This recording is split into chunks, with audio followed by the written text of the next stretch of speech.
अस्सलाम वालेकुम स्टूडेंट हमारे आज के जो MCQs हैं वो हैं मेमोरी मैनेजमेंट से रिलेटेड। तो इन MCQs से पहले आपके एड्रेस बाइंडिंग के कॉन्सेप्ट, ओवरलेस के कॉन्सेप्ट और स्वैपिंग के कॉन्सेप्ट क्लियर होने चाहिए। मैंने स्वैपिंग की, लॉजिकल एड्रेस स्पेसिस की और एड्रेस बाइंडिंग की और ओवरलेस की अलग से भी कॉन्सेप्चुअल वीडियोस बनाई हुई हैं। लिंक मैं डिस्क्रिप्शन बॉक्स में डाल दूँगी। तो अगर आपके पास टाइम हो तो ज़रूर उन वीडियो को देखें ताकि आपके जो कंसेप्ट हैं अबाउट ओवरले स्वैपिंग वो क्लियर हो जाएं। तो यहाँ पर भी हम ओवरव्यू ज़रूर लेंगे। तो हम सबसे पहले देखते हैं एड्रेस बाइंडिंग क्या होती है। Address binding is the process of mapping one address space to an other address space. तो एड्रेस बाइंडिंग क्या है कि हमारा जो एक प्रोग्राम है, हमें मालूम है कि हमारा जो प्रोग्राम है वो हाई लेवल लैंग्वेज में हम लोग लिखते हैं और वो किसी सेकेंडरी स्टोरेज पर पड़ा होता है और हमने अपने प्रोग्राम को सेकेंडरी स्टोरेज से मेन मेमोरी में लेकर जाना होता है ताकि उसकी एग्जीक्यूशन हो सके। तो एक एड्रेस स्पेस से जब हम अपने प्रोग्राम को किसी दूसरे एड्रेस स्पेस में लेकर जाएंगे तो इसको हम कहेंगे एड्रेस बाइंडिंग। तो जो प्रोग्राम हमारा हाई लेवल लैंग्वेज में होता है तो यहाँ पर हम यूज़ करते हैं सिंबॉलिक एड्रेसेस, यानी ऐसे एड्रेसेस जो कि सोर्स कोड में यूज़ किए जाते हैं।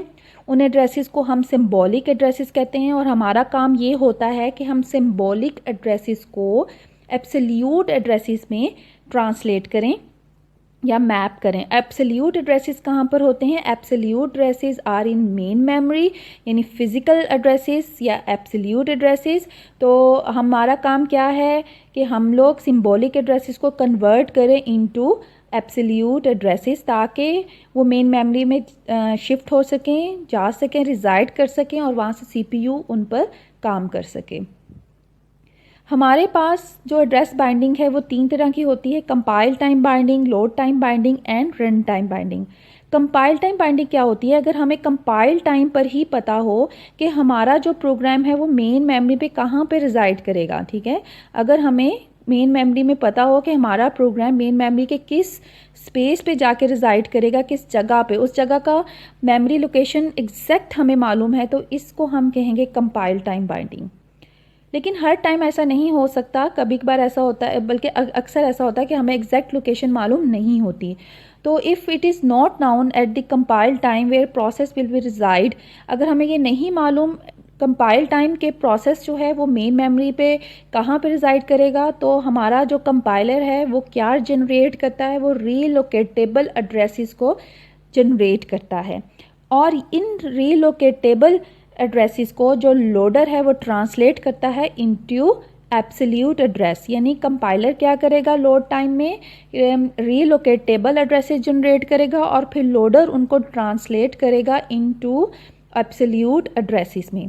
और रन टाइम क्या है? If the process can move from one memory to another during execution, अगर एग्जीक्यूशन के दौरान हमारे एक प्रोसेस को एक मेमोरी से किसी दूसरे मेमोरी में जाना पड़ता है तो वहाँ पे जो बाइंडिंग होती है वो रन टाइम होती है। तो रन टाइम बाइंडिंग को हम डायनामिक बाइंडिंग भी कहते हैं और ये सबसे फेमस बाइंडिंग है जो बहुत ज़्यादा की जाती है। नेक्स्ट जो हमारा कॉन्सेप्ट है वो है ओवरलेस के ऊपर क्लियर होना चाहिए हमारे इन MCQs के लिए। ओवरलेस क्या होते हैं? Keep only those instructions in the memory that is needed eight given time. हम वो इंस्ट्रक्शंस को मेमोरी के अंदर लेकर आएँ जो हमें एक टाइम में ज़रूरत है, क्योंकि हमारी मेमोरी बहुत कम होती है, इनसफिशेंट होती है। तो ओवरलेस टेक्निक के थ्रू हम लोग अपने प्रोग्राम को एग्जीक्यूट करा सकते हैं चाहे हमारी मेमोरी जो है इनसफिशेंट हो। इसके लिए ओवरलेस के लिए हमारा प्रोग्रामर क्या करता है? हमारे प्रोग्राम को डिवाइड कर देता है इनटू सेगमेंट, इनटू पीसेस, जिनको हम ओवरलेस कहते हैं। जैसे कि अगर हमारे पास एक 4 MB का प्रोग्राम हो लेकिन हमने उसको डिवाइड कर दिया है into 2 overlays, instruction 1 and data 1 एक अलग ओवरले है, इंस्ट्रक्शन 2 डाटा 2 एक अलग ओवरले है। तो अब ये 2 MB के ओवरलेस हैं और हमारी जो स्पेस थी मेन मेमोरी के अंदर वो थी 2 MB की, ठीक है। 2 MB की स्पेस थी लेकिन टोटल जो हमारा प्रोग्राम था वो 4 MB का था, लेकिन हमने 2 MB के ओवरलेस बना लिए। अब हमारा पहला ओवरले चला जाएगा मेमोरी के अंदर और वो अपना काम जो है वो कंप्लीट करेगा। और जब वो अपना काम कंप्लीट कर लेगा तो फिर सेकंड ओवरले जो है वो चला जाएगा। तो इस तरह ओवरलेस के थ्रू हम अपने प्रोग्राम की एग्जीक्यूशन करते हैं। चाहे हमारा प्रोग्राम जो है वो मेमोरी की स्पेस से बड़ा हो तो हम ओवरलेस के थ्रू उसकी एग्जीक्यूशन करा सकते हैं। तो ओवरलेस को इम्प्लीमेंट कराने का काम होता है हमारे प्रोग्रामर का। नेक्स्ट आता है swapping. Swapping is the mechanism in which a process can swap temporary out of the main memory. हम मेन मेमोरी से प्रोसेस को बैकिंग स्टोर में और बैकिंग स्टोर से प्रोसेस को मेन मेमोरी में लेकर जाते हैं। इस प्रोसेस को हम कहते हैं swapping.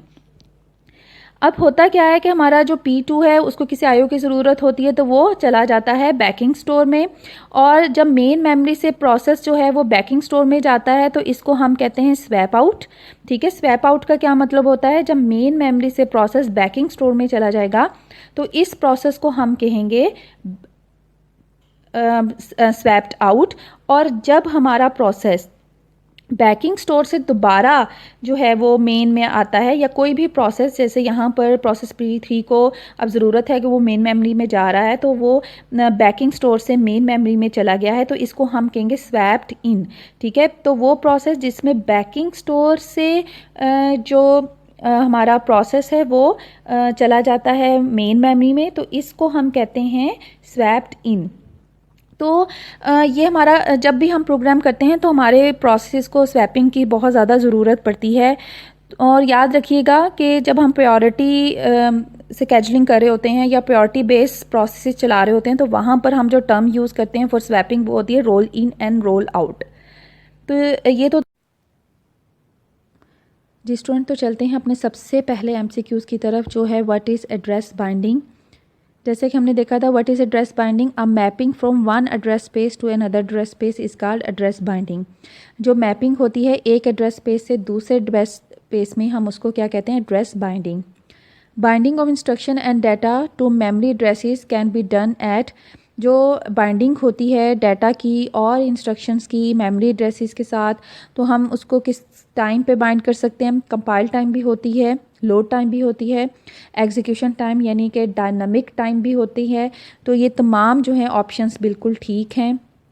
If the process can be moved during its execution from one memory segment to another, then binding must be, अगर एक प्रोसेस को, मतलब हमारे पास एक प्रोसेस है P1, ठीक है, वो मेन मेमोरी में है, अगर उसको अपने एग्जीक्यूशन के दौरान सेकेंडरी स्टोरेज में जाना पड़े तो इसको हम क्या कहते हैं, उसकी जो बाइंडिंग है वो डिले हो जाएगी, डिले अंडर रन टाइम। ठीक है, तो इसकी बाइंडिंग को हम डिले कर देंगे रन टाइम तक। What is dynamic loading? Loading a routine only when it is called. Dynamic loading का क्या मतलब होता है, जो फंक्शन है या रूटीन है उसको हम तभी कॉल करें जब उसकी ज़रूरत हो। What is the advantages of dynamic binding? Dynamic binding की क्या एडवांटेज है कि unused routine is never loaded. जिस रूटीन की ज़रूरत नहीं है हम उसको लोड नहीं करेंगे, क्योंकि हमारी रैम जो है उसके पास पहले ही स्पेस कम होती है, तो हम अनयूज रूटीन को लोड नहीं करेंगे। इसलिए डायनामिक बाइंडिंग का ये एडवांटेज है कि वो अनयूज रूटीन को लोड नहीं करने देती। The idea of overlays is कि ये जितनी आपको ऑप्शंस दी गई हैं इसमें ओवरलेस का आइडिया क्या है, data needed by any time. जी हाँ, ओवरलेस क्या होता है, ऐसा डाटा जो हमें एक टाइम पे ज़रूरत होती है हम उसे मेमोरी में ले जाएं। Enable a process to be larger than the amount of the memory allocated to it, ये प्रोसेस को अनेबल करती है, एक प्रोसेस जो लार्ज साइज़ का है उसको इस काबिल बनाती है कि उसको भी हम एग्जीक्यूट कर सकें। ठीक है, क्योंकि हम उस लार्ज प्रोसेस को सेगमेंट्स में चेंज कर देते हैं, पीसीस में चेंज कर देते हैं।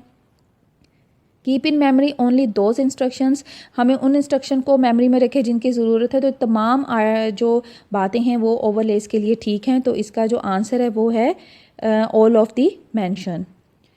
The dash must design program the overlay structure, कौन डिज़ाइन करता है ओवरले को, कभी नहीं भूलना जो प्रोग्रामर है वही डिज़ाइन करेगा ओवरले के स्ट्रक्चर को और प्रोग्राम को। The dash swap processes in and out of the memory, कौन है जो कि इस प्रोसेस को इन और आउट करता है मेमोरी से, वो है मेमोरी मैनेजर। हम इसे स्वैपर भी कह देते हैं, कहीं पे स्वैपर भी आता है, कहीं पे मेमोरी मैनेजर भी आता है, तो दोनों टर्म्स यूज़ होती हैं। If a higher priority process arrives and wants service, the memory manager can swap out the lower priority process to execute the higher priority process. कि अगर एक higher priority process आया है तो जो manager है वो क्या करेगा, जो lower priority process है उसको निकाल कर हायर प्रायोरिटी को मेमोरी में जगह दे देगा. और when the higher priority process finishes the lower priority process is swapped back in the memory. तो इस वेरिएंट स्वैपिंग की इस टाइप को हम क्या कहते हैं, roll out roll in. If binding is done at assembly और लोड टाइम, अगर बाइंडिंग असेंबली यानी कंपाइल टाइम और लोड टाइम हो, then the process dash can be move to different location after being swapped out and again. अगर हमारी binding जो है वो असेंबली और लोड टाइम हो रही है तो हम प्रोसेस को can never be move to different location, तो हम उन्हें डिफरेंट लोकेशन पे मूव नहीं करा सकते after being swapped out and swapped in. यानी स्वैप्ड आउट और स्वैप्ड इन के बाद वो उसी लोकेशन पर आएंगे जिस लोकेशन पर वो पड़ी हुई थी, क्योंकि ये बाइंडिंग जो है लोड टाइम है और कंपाइलर टाइप बाइंडिंग में हम एग्जैक्ट बाइंडिंग करते हैं. In a system that does not support swapping, ऐसा सिस्टम जो स्वैपिंग को सपोर्ट नहीं करता, वहाँ पर क्या होता है, वहाँ पे compiler normally bind symbolic addresses. वहाँ पर जो कंपाइलर है वो क्या करेगा, सिम्बॉलिक एड्रेसेस को बाइंड करेगा टू रीलोकेटेबल एड्रेसेस के साथ. Which of the following is true, इनमें कौन सी बात जो ट्रू है अबाउट ओवरलेस, तो वो है व्हेन ओवरलेस आर यूज, जब हम ओवरलेस को यूज़ करते हैं. The size of the process is not limited to the size of the physical memory, तो ज़रूरी नहीं है कि जो प्रोसेस का साइज़ हो वो फिज़िकल मेमोरी जितना ही हो. मसलन फ़िज़िकल मेमोरी हमारे पास है 2 MB और हमारा जो प्रोसेस है वो ज़रूरी नहीं वो 2 MB ही हो. हम ओवरलेस के अंदर एक बड़ा प्रोसेस भी बना सकते हैं. हाँ, हमें ये करना पड़ेगा, इस प्रोसेस को हम डिवाइड कर देंगे इनटू ओवरलेस, जिससे हमारा एक बड़ा प्रोसेस भी फिज़िकल मेमोरी में आ सकता है. The address generated by the CPU इस रेफर हैज़, जो एड्रेस CPU रेफ़र करता है उसको हम क्या कहते हैं, लॉजिकल एड्रेसेस. की मैंने एड्रेस बाइंडिंग में बहुत टाइम डिस्कस किया है.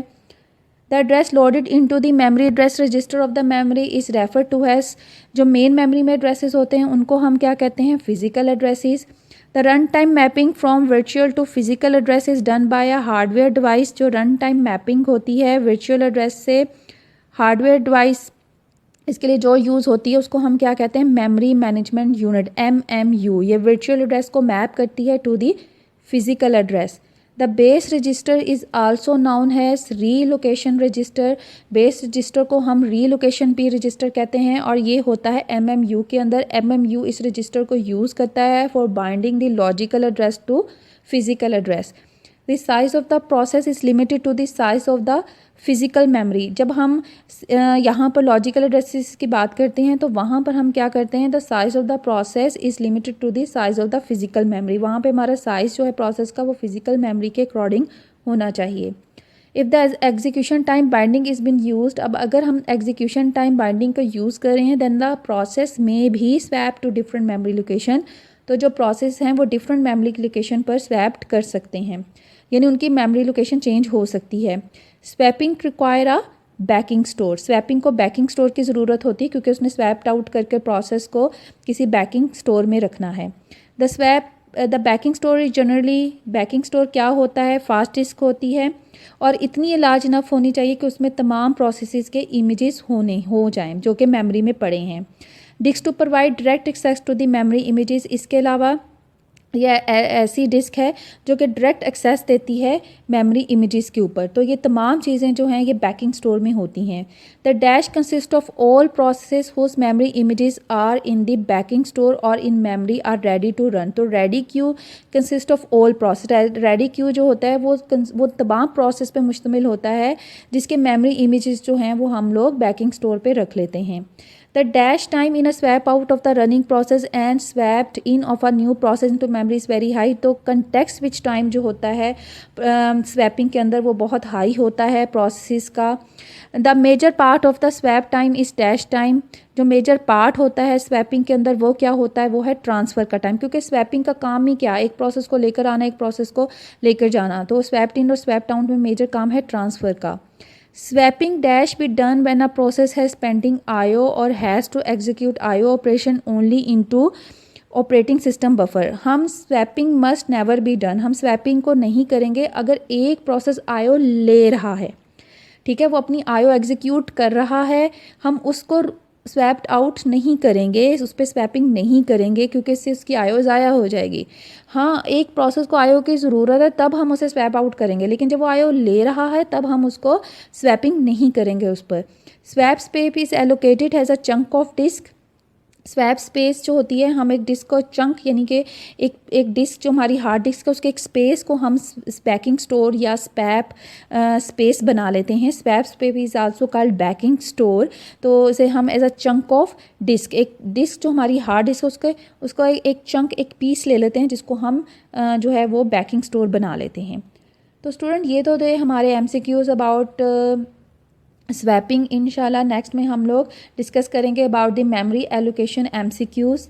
तो अगर आपको ये पसंद आए हों MCQs और आपको ये वीडियो पसंद आई हो तो सब्सक्राइब करें चैनल को, वीडियो को लाइक करें और शेयर ज़रूर कीजिएगा। Thank you so much.